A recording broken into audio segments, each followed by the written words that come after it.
sokoleno ana sanga ani wakati malikono ani malikura demsen fana mo ko baka anga folibe o bela jele kere na munu beka answini wakati na ama wala donia ka foko sokoleno o ko television madire kandoyi malikuna foni.net tv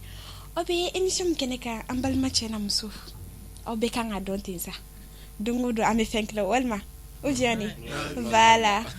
Avec nous les jeunes keneka comme nya foye to comme na lebe talike fefebe jeune yala ni na fabola ani ni kololo bola. Aywa afel ke baro afin chamo nichela anya dadu fen chamana ka koro. Voilà. Na bitay man rode. Na bora bi keneka. Ani do ai ube songa kumbe karen kuna awo chawni muso koni chawni muso ube songa kumbe kare wa awru kumte ka do foma ha voilà balma chena muso je pense qu'il y a aperçu 15 soranga mogola voilà ani jeune nan be anobi ambe na kuma tem doka comme nya fay tukumna bol be songa botemi ko lare d'accord voilà en fait que bon un habit de babina teme en genou ka habillé monica voilà a cluba la de habillement voilà on attend qu'on baissera la de ambina doron ni fanta be fere fitini doron voilà sinon nere mayo on était ne ka bloquer les ni nare ha itengausa mais bloquer les voilà en fait que bon voilà nini anga temi amina kumaji anga moko mo présenter Auladon bonsoir kan le voda quand vous été ko kay opéreleno toujours voilà donc au bismillah malikuna foni.net ka on nanga wile jabi ajarani ko sebe apse ko yere fani ok amé en flel bega bella dilinfo fen yebana actuellement Mali kuna foni sans felala donc amé befo ka be wala nyumando ni Aboubakar Jaraye ni étudiant INGC là Institut National de la Jeunesse et des Sports voilà familial sorolola mais comme ça ça va bien ok il a fait flel ke boy ok et mes bella dilinfo actuellement mo be en pleine wakati na mu bella dilinfo et to Sara Doumia je suis étudiante de droit en plus je suis la présidente d'une association Mescout musulmans Fénéga association là voilà familial sorolola bonsoir kan me moda kan fuete au fena pereleno donc neto ko Fatmata Samaki ne lycée ni LMSR là et puis mais mouvement scout du Mali Fénéga ok familial sorolola et donc ok ne Siaga Kamara ni animateur ni technicien radio Bensoula et puis ni entrepreneur familial sorolola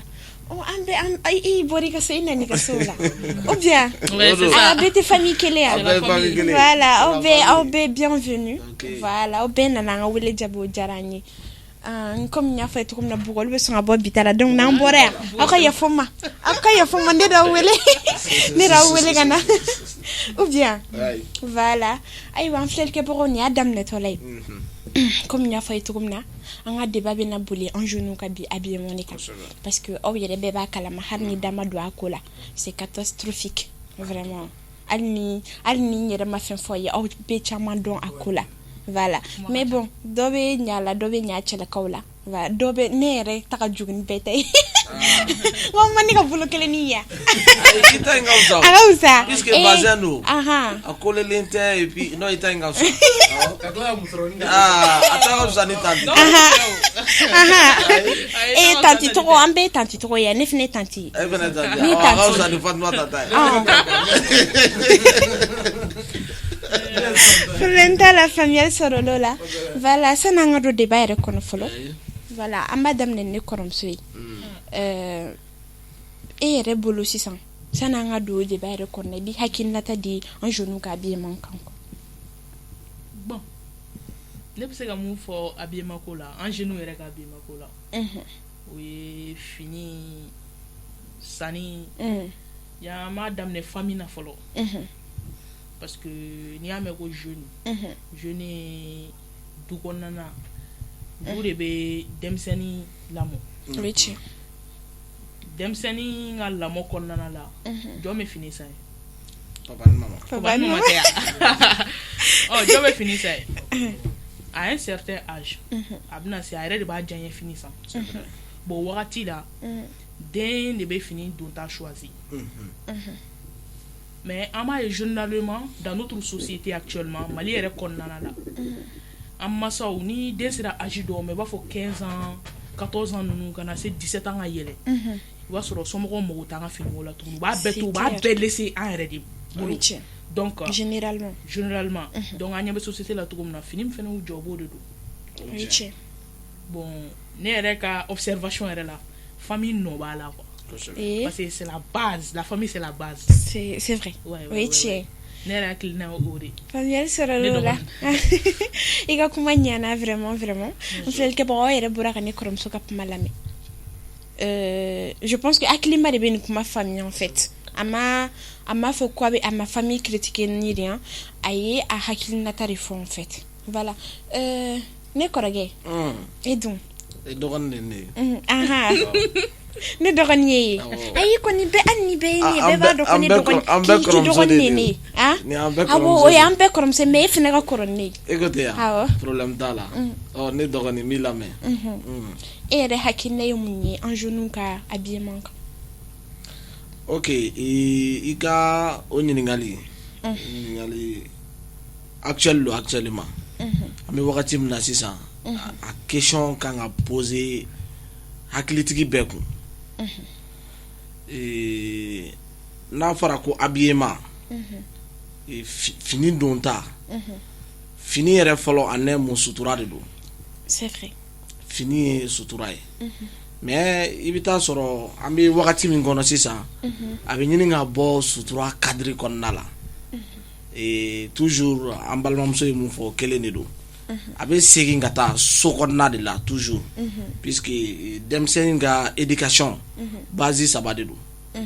so kɔnɔna carré kɔnɔna ani école donc so kɔnɔna bɛ mun di i ma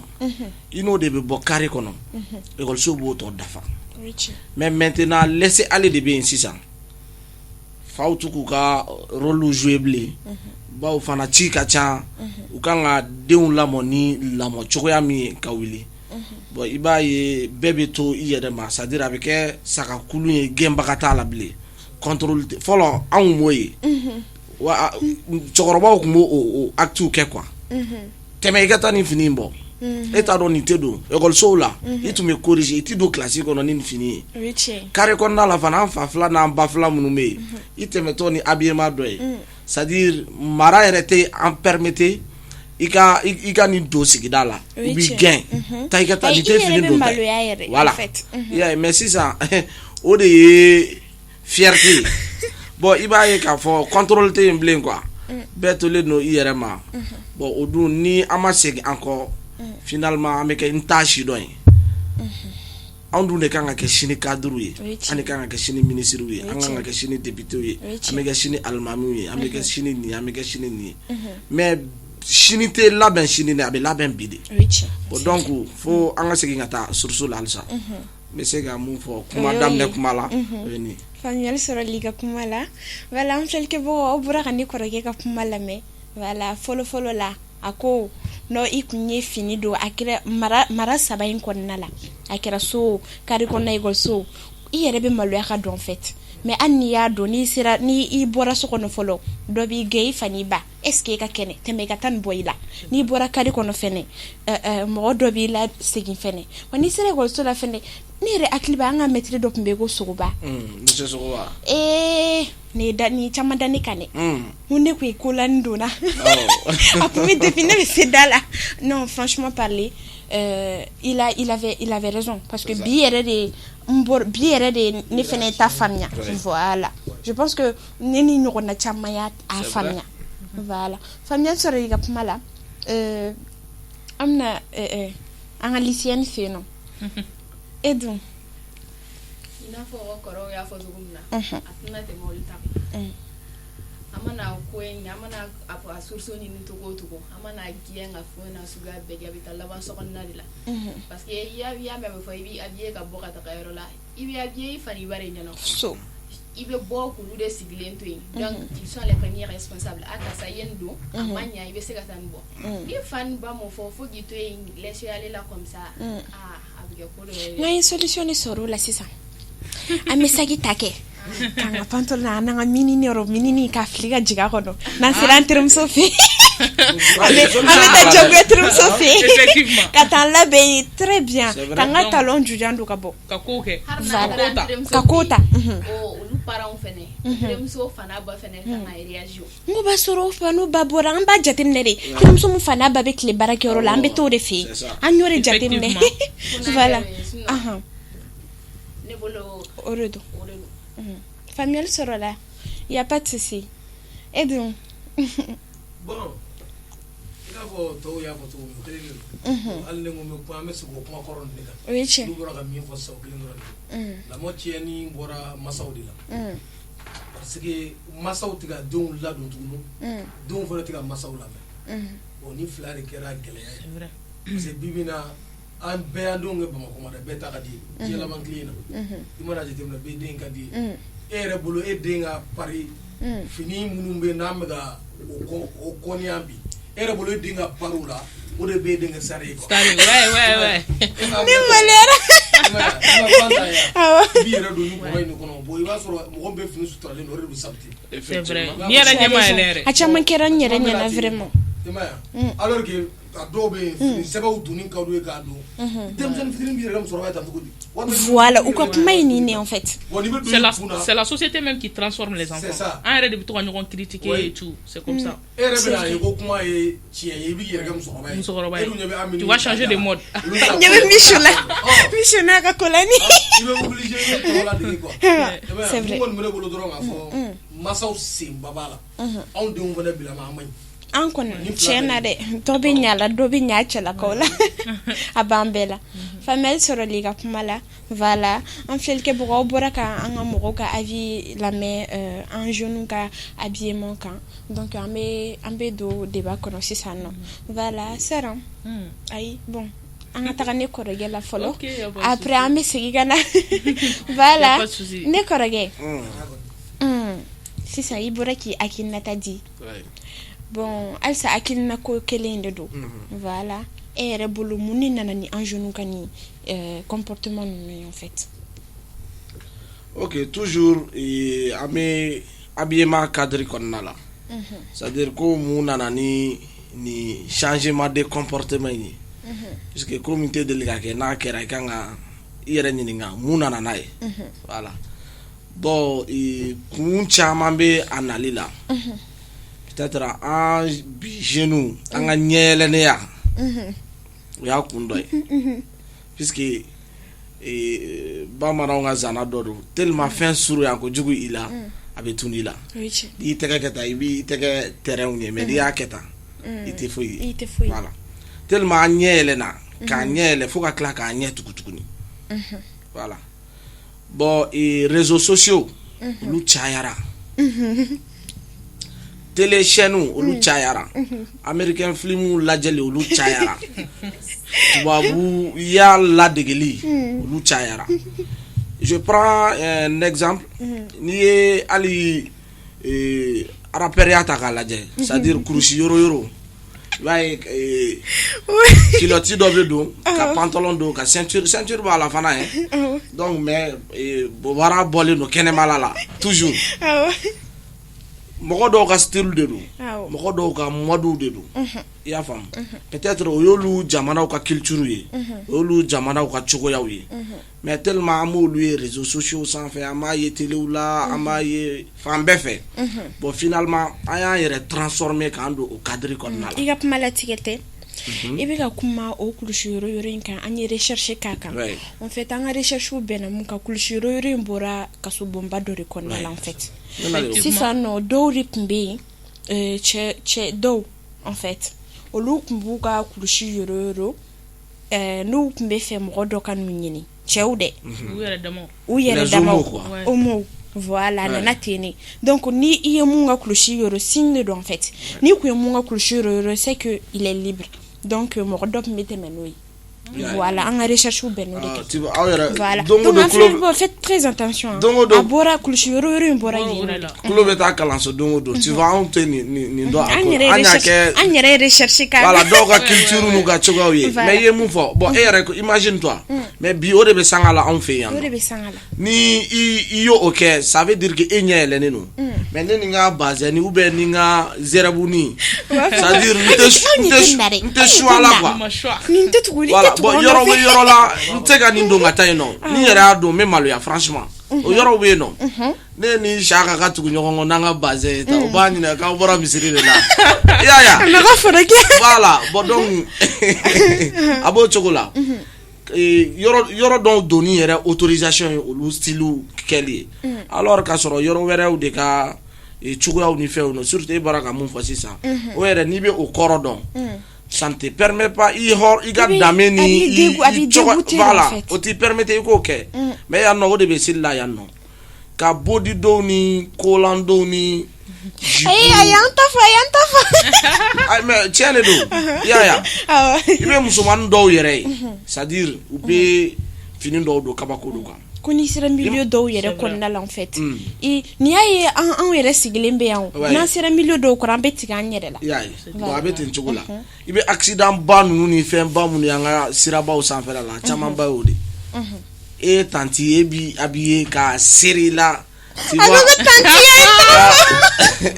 k'i sigi Jakarta nin sanfɛ i fan bɛɛ bɛ kɛnɛ ma bon muso dun ani cɛ ka kow tɛ cogoya kelen an b'an to an kan jɛngɛnen don an b'an to la an bɛ taa an yɛrɛ sɔrɔ pɔn kɔnɔ tu vois accident caman ba tanti ninnu de b'a provoquer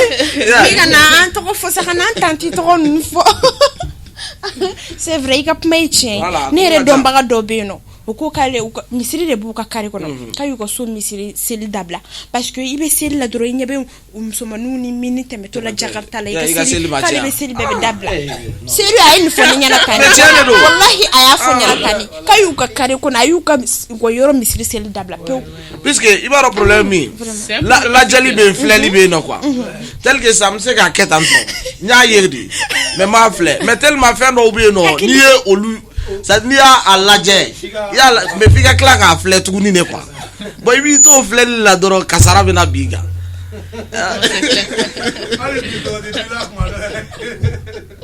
wa mun bɛ ka digina yan tanti tɔgɔ de fɔ mɛnɛ o problème t'a la ça va kɛ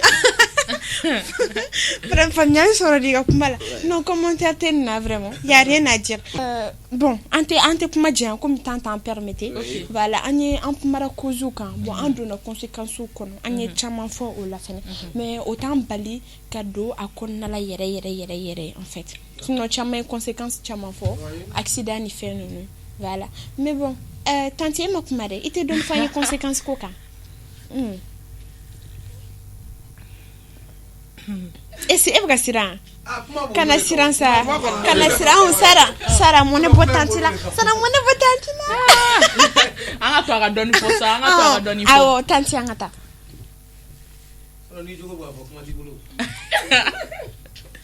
mais Ishaka, moi je suis pas avec toi. Ne devons tout habiller ma sounou. Non, il faut se on s'est dit la vérité hein. Mais t'as dit faut parler, hein, je te soutiens. Tanti ka habiller ma oukai. Ko tanti trop kai. Ha i man yɛrɛ jɔlen. Ablaw de ka ne. I man yɛrɛ jɔlen. Ablaw de ka zuna abdat. Ma wala ki kai kuma te. Tanti bɛ ka maloya de sa. Bon Ishaka défense ça comme ka parler. Bon ne bɛ tanti la tɛmɛ. Et a tɔgɔ ɲare a conséquence belebele furubaliya ye ne ni dɔ bɛ se ka kɛ ɲɔgɔn fɛ c'est-à-dire habillement Rihanna ninnu ta a b'o de kɛ an bɛ bɔ an bɛ taa su la an bɛ fɛn bɛɛ kɛ mais ni Ala ni kira cɛ n tɛ sɔn ka furu jamais o kɔni o bɛ yen dɛ non e kɔni non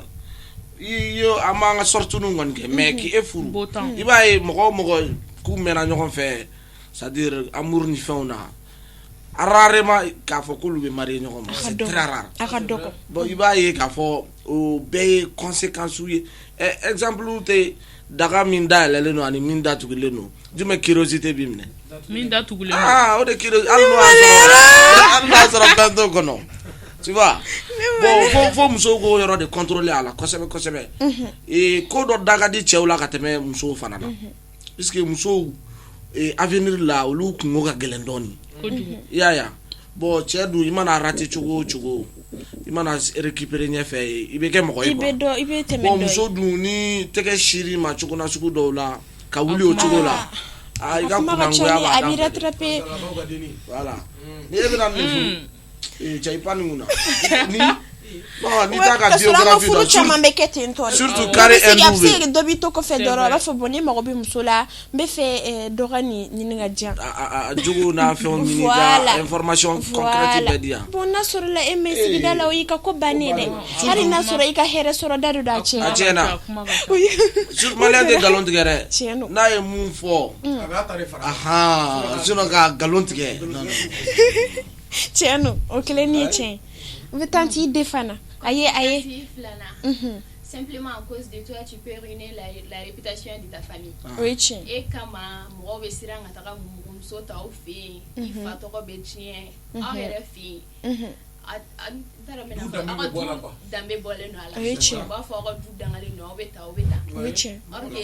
fa bɛ ɲini ka na misiri la hara tɛ se ka kunkolo lawuli hara tɛ se ka kunkolo lawuli jama cɛ la wali baarayɔrɔ fɛnɛ la conséquence bɛ na baarayɔrɔ fɛnɛ la par exemple fini kolondon n'i bɛna baara ɲini image sugu dɔw b'i la kuma ka ca quoi bon sara n'an kumara n'o yɔrɔ ninnu ye an bɛ fili dɔɔni parce que an ka baara ɲini sɔrɔ kɛra o de ye sisan en fait ayi a bɛɛ t'o ye an bɛ kuma généralement non vous avez raison sinon a caman bɛ ten tɔ dɛ n'i taara baara ɲini patron dɔw yɛrɛ t'i ta yɛrɛ service dɔw yɛrɛ b'a demander fɛ n'i taara baarayɔrɔ la e ni i ka burumusi jamais an mana aja ta kama yan an mana n'i y'a tigɛ k'a coller la ça va i mana patron ye fo bɛ yɛlɛ misɛnmisɛnnin k'i fɛ o ye embauché voilà c'est vrai mais après BTT en fait BTT dɔw bɛ yen kɔni n'i taara n'a compétence t'i la i bɛ segin kɛrɛfɛ wa n'u ye ɲɛ sugu dɔ y'i kunna dɔrɔn fɔ non c'est la niti sérieuse u b'a fɔ ko nin bɛ nalen an ka fɛn kɛ mɔgɔ ninnu ka yɔrɔ dɔ voilà c'est pas bien awɔ cɛw fɛnɛ a ye dɔ fɔ olu ɲɛna an ye caman fɔ musow ma a ye dɔ fɔ cɛw fɛnɛ ma a ye dɔ f'u ye bon an bɛ mun fɔ cɛw fɛnɛ ɲɛna n ye min fɔ kuma kɔnɔ kelen de don an bɛɛ bɛ segin sutura kelen de ma hali bi an k'an sutura i y'a faamu e y'i ka bazɛn ba don bi bi na commissaire cɛw ka sutura sisan muso de b'u ban ni gɛzinɛri tile in na parce que ni gɛzinɛri tile sisan n'i y'a jateminɛ su ko na ka caya i b'a sɔrɔ mɔgɔw b'u vɛsiw de walima ka jini ninnu k'i blessé i b'a fɔ k'a ja i la sisan i b'a jateminɛ n'i yɛrɛ a yɔrɔ taga ninnu jateminɛ bi bi na i b'a sɔrɔ an bɛɛ bɛ bazɛn na majorité yɛrɛ an bɛ ladegeli la parce que an yɛrɛ ɲuman a bɛɛ bɛ fɛ ka waritigi minnu olu b'u bazɛn de ka taa sisan an bɛɛ b'an bazɛn ka taa o bazɛn i y'o place cogo dɔ i kɛlen don k'i sutura k'a bɔn ka ci mun ye k'i bɔbarabɔ n'o tɛ sɔrɔ mun ye ka fɛn wɛrɛ bɔ n'o tɛ mɔgɔw suturalen don sisan wa cɛw ka côté kɔni fɛ an b'olu apprécier dɔɔni ka tɛmɛ musow kan awɔ parce que muso fɛnɛ fɛn ka bon ni cɛ ye an ka wusa n'olu kosɛbɛ sutura la n'o an ka wusa ni muso ye kosɛbɛ tiɲɛ no dɔwɛrɛ tɛ ka segin fini ɲuman d'o ma dɔrɔn o t'a to i bɛ muso sɔrɔ o t'a to i ka paw bɛ tiɲɛ i y'a faamu chance ko de don ala ye min da min kama o b'o kɛ i b'o kɛ c'est tout e ka jupe ni kolon don tɛ i ka mini kolon don tɛ c'est très clair e fana k'i ka kulotini jɛla k'i disi bɔ ka yala n'o ye o t'o kɛ n'o finikɔlɔw bɛ tile bɛɛ kɛ ba la ji kɔrɔ o tɛ muso sɔrɔla ye c'est tout bɛɛ n'i garisɛgɛ don dɔrɔn ala ye min ka waati dɔrɔn a waati sera quoi c'est tout i y'a faamu wa tiɲɛ no dɛ o y'o de ye ko n'i taara ne tun bɛ sigi n kɔrɔkɛw de cɛ la u bɛ mun fɔ musow ma u yɛrɛ u ka musow dɛ u bɛ mun fɔ maa la dɔrɔn de b'a dɔn e yɛrɛ mun ye muso f'i ye mɔlɛ sigi mais comme a bɛ kɛ cogo di an fɛnɛ an tun bɛ ka kalan yen nɔ an fɛnɛ mana mun mɛn yen an b'a kɛ ten u bɛ sara voilà sinon u tun bɛ mun fɔ ma franchement c'était dégueulasse c'était dégueulasse cɛ minnu yɛrɛ tun bɛ girin musow nɔfɛ fini don ni fɛnw i b'a sɔrɔ sisan walahi an ka gɛrɛn na an bɛ musow sabute de c'est tout i ka denni ka nin fini cɛ nin ye fɛn vulgaire c'est très vulgaire ni pici yɛrɛ de quoi voilà u bɛ ɲɔgɔn nɛni alors que e mana na an bɛ ka girin kɛ e kɔnɔ k'e kana anw yɛrɛ an t'i fɔ dɔwɛrɛ la koyi i yɛrɛ b'o dɔn ne b'o dɔn a banna o yɛrɛ tɛmɛna nɛgɛ an kɛ ka papa de i b'a sɔrɔ dɔrɔn o yɔrɔnin de ko don quoi nka i leloma kɔnɔ i bɛ k'o juguni n'o kɔlɔnin dɔ k'i kana ɲɛ i ma na ɲɛ tɛ o I man d'o yɛrɛ. ɲɛri bɛ ka siran k'a fɔ I man d'o ye. ne kɔni kun bɛ ka maloya de k'a fɔ dɛ ne kun bɛ ka maloya de k'a fɔ ne kɔni ne y'a bɛɛ fɔ ne tɛ Sensibilisation de ne don. tɛ furu ɲɛrɛ u ka taa ne kunbɛn tiɲɛ de don quoi i jogo n'a bɛ fɔ a bɛ digi la ka tiɲɛ de don il n'y a pas de souci voilà i bɛ ko digi mɔgɔ la la k'a da dɔn chez nous vous avez parce que raison ni nisɔndiya fɛ ka yɛlɛ a fɛ a bolo k'a bɛ mun kɛ k'a kɛ a bɛna fɔ i bɛ ka tigɛrɛ fɔ laloma kun Ouais, c'est O vrai. da- voilà faamuyali sɔrɔla o bɛɛ ka kuma la bon an sera an ka émission kuncɛ yɔrɔ la donc halisa an bɛ kuma an ka mɔgɔw fɛ u ka sabali Ça, c'est vrai. an tɛ nin tɛ diɲɛ dan ye en fait diɲɛ wɛrɛ bɛ yen nɔ voilà en plus fɛnɛ image fɛnɛ kelen don o ko ninnu ye image dun tɛ tunu i kɛra musokɔrɔba ye i denw bɛ i ka image ye c'est pas joli voilà donc an b'a fɔ ko an ka mɔgɔw ma k'u ka sabali a kɛra cɛw ye a kɛra musow ye an kana an danbe bɔ an na an kana an ta mɔgɔ ninnu fɛ olu bɛ ka an envier yɛrɛ et tout voilà bon an bɛ Surtout i bɛ kangari da famille fɛnɛ. famille voilà Famille ni sigida. an bɛ kuma parents fɛ Fɛnɛ fɛ. k'u fɛnɛ ka sabali n'u y'u denw ye sira jugu kan. Fini sugu voilà dɔw b'u la. u ka kuma u fɛ u bɛ sira dɔw bɛ siran dɔw bɛ siran dɔw ɲɛ ŋunuŋunukan na u t'a f'i yɛrɛ ɲɛna dɛ ni fini ma ɲɛnɛ mais dɔw bɛ to ni i kɔfɛ u b'a f'i ɲɛna karisa yɛrɛ den yɛrɛ bɛ tan de karisa yɛrɛ den bɛ ni fini sugu dɔ mun de la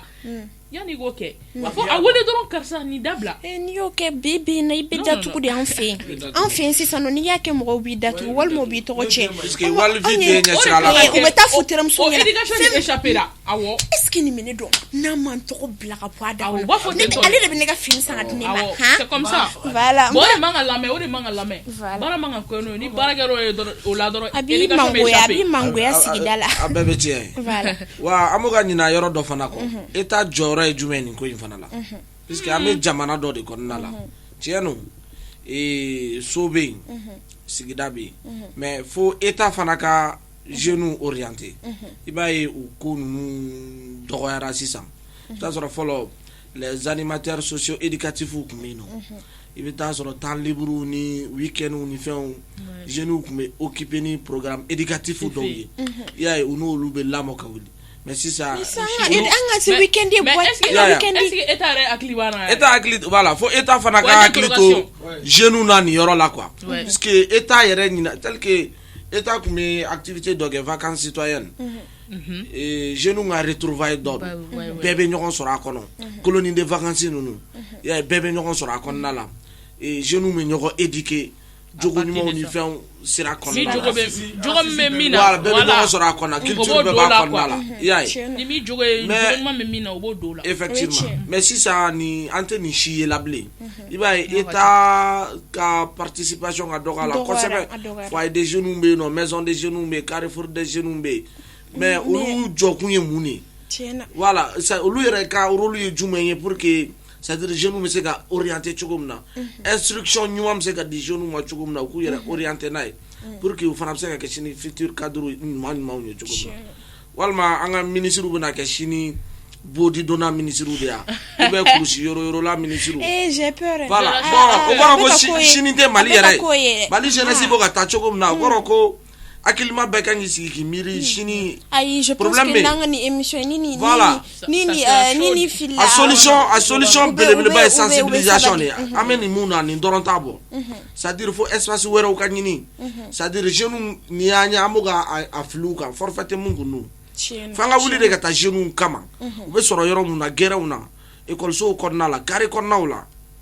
ka t'u la sensibiliser nin domaine kɔnɔna la pour que u fana bɛ se ka changement de comportement kɛ cogo min na an ka taa ɲɔgɔn fɛ i ka kuma latigɛ tɛ o la waati la u y'a lajɛ ka na ni mouvement dɔw ye k'olu don écoliso la pieds-noirs ni sukutu ni fɛn k'u effectivement bila région ni communes na fan bɛɛ lajɛlen fɛ u bɛ denmisɛnninw éduquer parce que n'i bɛ olu ka kɔn u bɛ kanw kɛ ka ni formation i n'a fɔ invention in fɔ cogo min na bon n bɛ n profiter k'a fɔ plateau kan yan u k'u hakili to olu la ka se ka n'u olu dɛmɛ bi bi na mɔgɔw y'olu minnu dɔn n'u sera k'olu dɛmɛ olu bɛ an jeunes dɛmɛ an dɔgɔnin n'a fɛn minnu bɛ yen c'est ça u bɛ se k'olu bɛɛ dɛmɛ voilà u bɛ baarajugu ni ko minnu na sisan u bɛ caman bɔ a la voilà c'est ça donc olu ko ninnu ka valoriser quoi k'a don ba la yɛrɛ yɛrɛ de et puis an bɛ welewelekan mun lase jeunes fana ma mɔgɔw kana to i kelen na ou bien an fila c'est-à-dire toujours an ka jama secret quoi an ka groupe dɔ ɲini an ka don a kɔnɔ o de kɔnɔna la an bɛ ɲɔgɔn éduquer an bɛ mɛ nin jogo ta mɛ nin jogo bila mɛ nin ta ni ɲuman cayara mun na a ka ca ala fɛ bɛ arriver donc an ka essayer ka don mouvement kɔnɔna la pour que association ni fɛnw an kana to an kelen na il y a pas de souci mais association mais mɔgɔ dɔw fɛnɛ u sensibiliser togo ma ɲi c'est pas e bɛ mɔgɔ sensibiliser i tɛ mɔgɔ critiquer i tɛ mɔgɔ juger n'i bɛ mɔgɔ sensibiliser a caman kɛra ne yɛrɛ la avant que ne ka kɛ tan moi j'étais pas comme ça mais mɔgɔ dɔw tun bɛ sɔrɔ mɔgɔ genre n'u u b'a f'i ma karisa dabila n'u t'a f'i ma ten tɔ dɛ u b'i critiquer de e k'e lajɛ sa est-ce que e bolo ko a bɛ tan c'est pas joli franchement parler o la ne filɛ ni mɔgɔ nana ne ma bi ne kuma sugu dɔ bɛ moi ne bɛ ne yɛrɛ tɛ sɔn k'i ne tɛ sɔn ka mɔgɔ yɛrɛ k'a fɔ ko n bɛ conseil d'i ma tellement que n bɛ siran i kana minɛ en mal parce que caman kɛra ye ne blessé donc ne tɛ sɔn ka kɛ mɔgɔ la voilà donc problème t'a la aw yɛrɛ aw ka kuma ɲɛna an ye welewelekan di parents ma ka welewelekan di état ma ka welewelekan di an jeunes yɛrɛ ma c'est très bien aw kana taa dɔgɔnin kama dɛ aw kana taa n kama dɛ ma foyi fɔ ne ma foyi de fɔ yan ma foyi fɔ chef Jara de y'a fɔ voilà a ye kuma mɛn dɛ mais n'a kɛ ten u kana borobara wele a kama dɛ o bɛ na dɛ ni musomaninw tɛ s'a la borobaraw bɛ s'a la dɛ voilà donc kuma ɲɛna merci beaucoup voilà an b'a fɔ an filɛkɛbagaw ye ko ni ne kun y'u ka émission man di n'o ye nous les jeunes wa continuer k'u connecter len ka to malikunnafoni.net kan ka j'aime baden kɛ ka commentaire baden kɛ ka continuer k'u abonner ka émission in partager fo yara